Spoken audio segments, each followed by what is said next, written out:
तो आज कांग्रेस को देश के उस आम आदमी की याद आ गई जो महंगाई की मार से परेशान है। कांग्रेस का हाथ आम आदमी के साथ इस नारे को जमीन पर उतारने के लिए आज कांग्रेस के सांसद, नेता और कार्यकर्ता खुद सड़क पर उतरे। सोनिया गांधी, राहुल गांधी, प्रियंका गांधी ने खुद बढ़ती महंगाई के खिलाफ प्रदर्शन किया। ये तस्वीरें आज दिन भर मीडिया में सुर्खियां बनी। लेकिन सवाल ये उठ रहा है कि कांग्रेस को अचानक महंगाई की याद क्यों आ गई? क्या इसकी वजह नेशनल हेराल्ड केस में ईडी का एक्शन तो नहीं है? ये सवाल यूं ही नहीं उठे।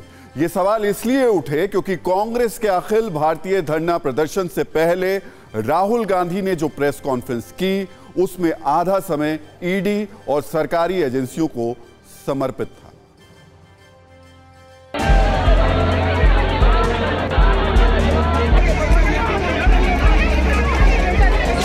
ईडी लगा दी जाती है, सीबीआई लगा दी जाती है, धमकाया जाता है, डराया जाता है।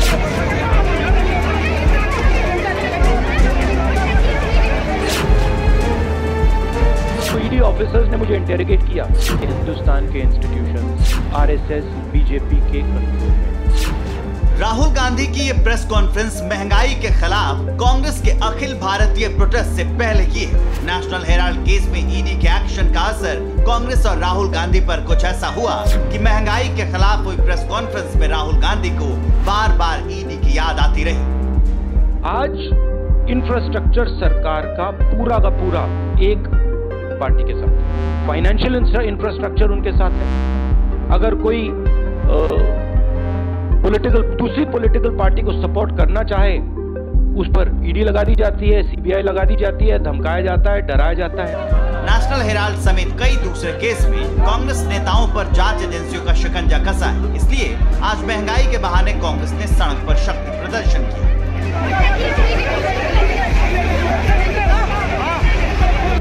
विरोध देखने में भी दिखे, इसलिए सोनिया गांधी समेत तमाम कांग्रेस दिग्गज काले कपड़ों में सड़क पर उतरे। पहले संसद भवन परिसर में सोनिया गांधी ने कांग्रेस सांसदों के साथ महंगाई के खिलाफ नारेबाजी की और विरोध प्रदर्शन के शुरुआत का कोरम पूरा किया।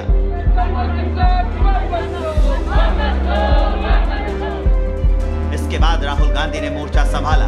कांग्रेस नेताओं के साथ राहुल गांधी संसद से राष्ट्रपति भवन तक मार्च निकालने के लिए निकले, लेकिन रास्ते में पुलिस ने उन्हें रोक दिया। हम शांति से राष्ट्रपति भवन जाना चाह रहे थे। सारे के सारे एमपीज हैं राज्यसभा और लोकसभा के, मगर यहाँ पे हमें अलाउ नहीं किया जा रहा। हम महंगाई के मुद्दे पे, बेरोजगारी के मुद्दे पे हम यहाँ खड़े हैं। हम सब आए थे, एक एक करके घसीट के ले गए। 2-3 को मारा भी है। राहुल को रोके जाने के बाद प्रियंका गांधी ने मोर्चा संभाला। प्रियंका कांग्रेस सांसदों के साथ पीएम आवास घेरने के लिए निकली, लेकिन यहाँ भी पुलिस ने उन्हें रोक दिया।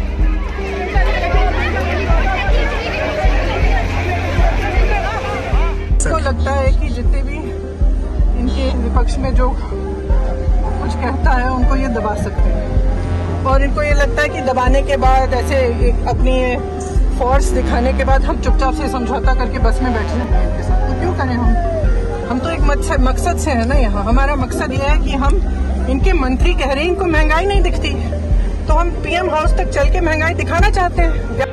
दिल्ली में कुछ इसी अंदाज में आधे दिन तक महंगाई के नाम पर कांग्रेस का प्रदर्शन और विरोध चलता रहा। दिल्ली की देखा देखी देश के दूसरे राज्यों में भी कांग्रेस के कार्यकर्ता सड़क पर उतरे और महंगाई के विरोध का विपक्षी कोरम पूरा किया।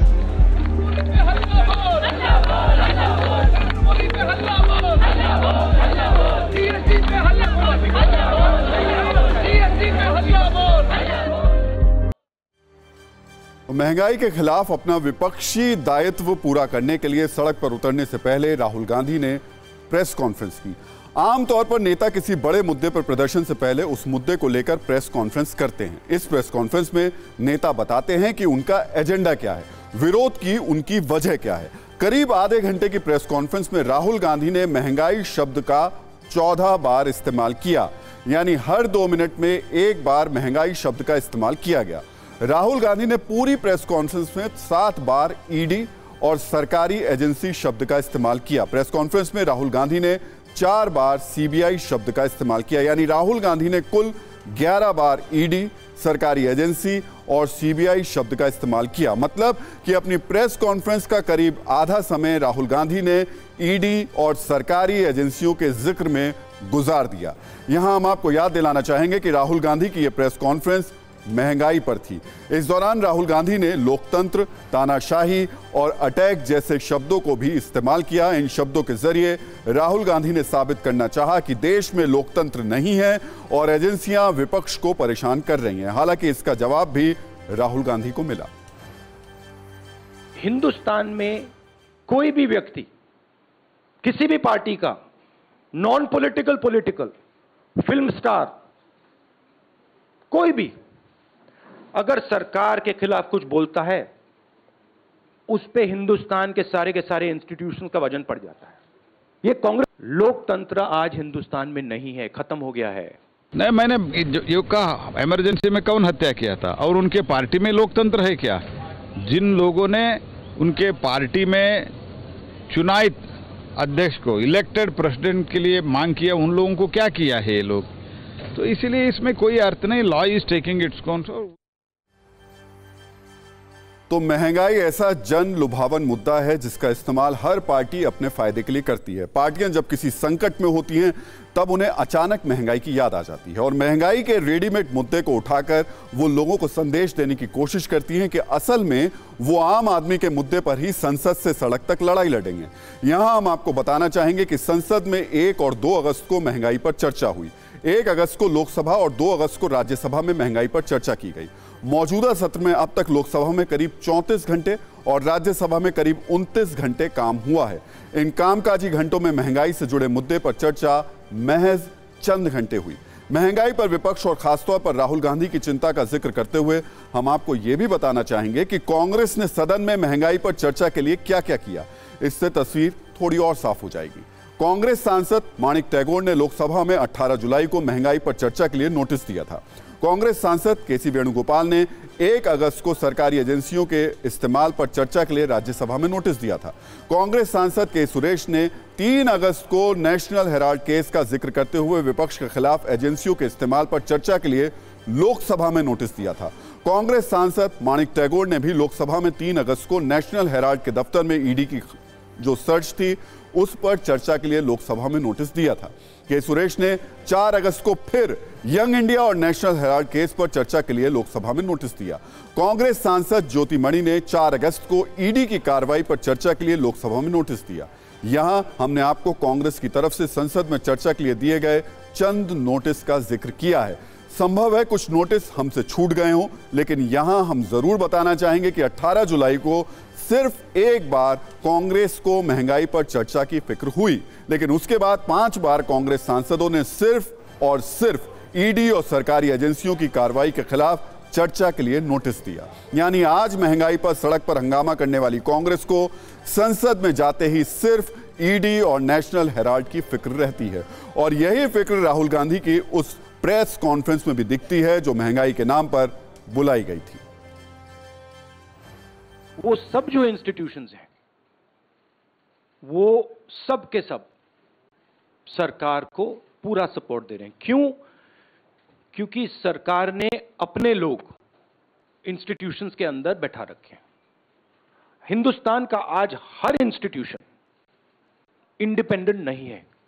हिंदुस्तान का हर इंस्टीट्यूशन आज आरएसएस के कंट्रोल में है। देश के लोकतंत्र को अगर किसी से खतरा हुआ तो ये गांधी परिवार और कांग्रेस पार्टी से, जिसने देश में काले अक्षरों में इतिहास के पन्नों पे लिखा गया है, इमरजेंसी नहीं था, वो आपातकाल नहीं था, बल्कि देश के ऊपर एक कलंक था।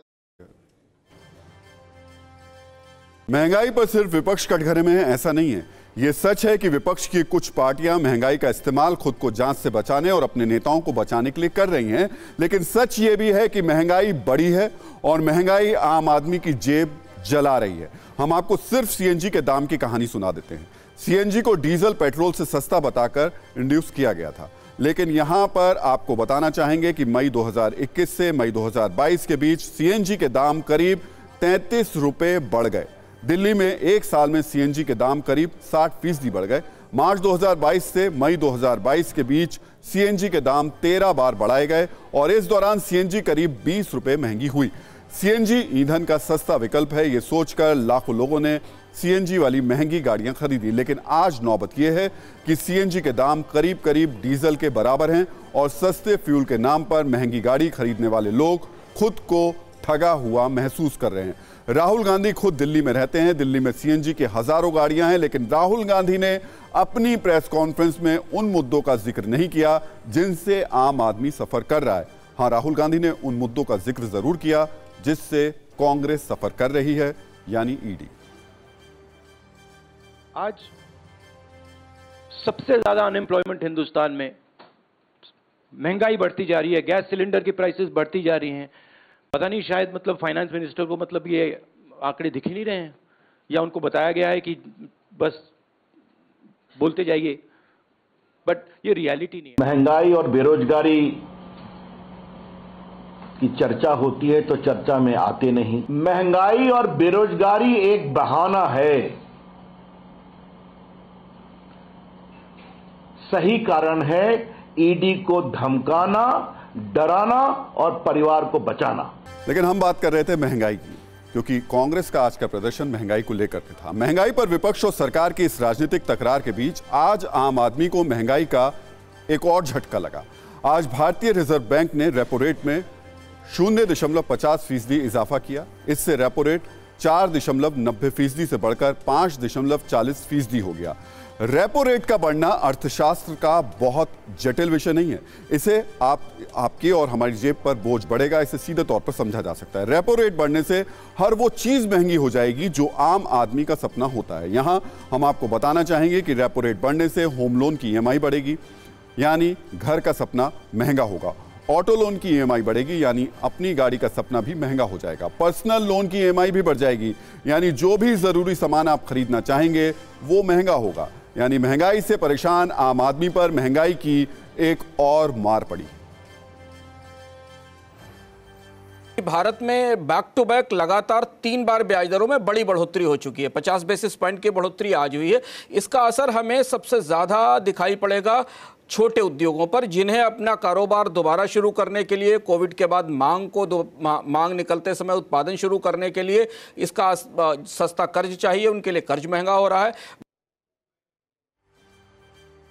तो महंगाई वैसे तो भारतीय राजनीति के लिए सनातन मुद्दा है। राजनीतिक पार्टियां महंगाई के लेकर के हर मौसम में जब उन्हें मौका मिलता है आंदोलन के लिए तैयार रहती हैं। हालांकि इस आंदोलन के पीछे उनका असल मकसद क्या रहता है, ये शोध का विषय है। वैसे हम आपको बताना चाहेंगे कि आज के दिन महंगाई के विश्वव्यापी एक तरीके से पूरी समस्या बनी हुई है। कनाडा में मई के महीने में महंगाई दर 7.7% हो गई। ये 40 सालों में सबसे अधिक महंगाई दर थी। अमेरिका में मार्च के महीने में महंगाई दर 8.5% तक पहुंच गई। ये 40 साल का रिकॉर्ड था। ब्रिटेन में मई के महीने में महंगाई दर 9.1% हो गई। ब्रिटेन में भी महंगाई ने पिछले 40 सालों का रिकॉर्ड तोड़ दिया। ब्राजील में महंगाई दर 12.13% तक पहुंच गई। मिस्र में महंगाई दर 13.1% तक हो गई है। रूस में महंगाई दर 20 साल का रिकॉर्ड तोड़कर 17.8% तक पहुंच गई। जर्मनी में महंगाई ने 32 सालों का रिकॉर्ड तोड़ दिया। यानी आज दुनिया का हर कोना महंगाई की मार झेल रहा है। इसकी वजह है कोरोना, रूस यूक्रेन जंग और कुछ और बड़े मुद्दे। इस बार रूस और यूक्रेन युद्ध के कारण नेचुरल गैस का बाजार कच्चे तेल के बाजार से कहीं ज्यादा तप रहा है। उसकी वजह यह है कि रूस से यूरोप को जाने वाले जो कच्चे तेल की आपूर्ति है और उसके साथ महत्वपूर्ण रूप से जो नेचुरल गैस की आपूर्ति है उसमें कमी आई है। नेचुरल गैस की कीमतों के बढ़ने का असर हमें 2 बहुत बड़े सेक्टर्स पर भारत में दिखता है। एक तो फर्टिलाइजर है जो गैस का बड़ा इस्तेमाल करता है, और दूसरा ट्रांसपोर्ट पर दिखाई देगा, खासतौर से शहरों का जो ट्रांसपोर्ट है।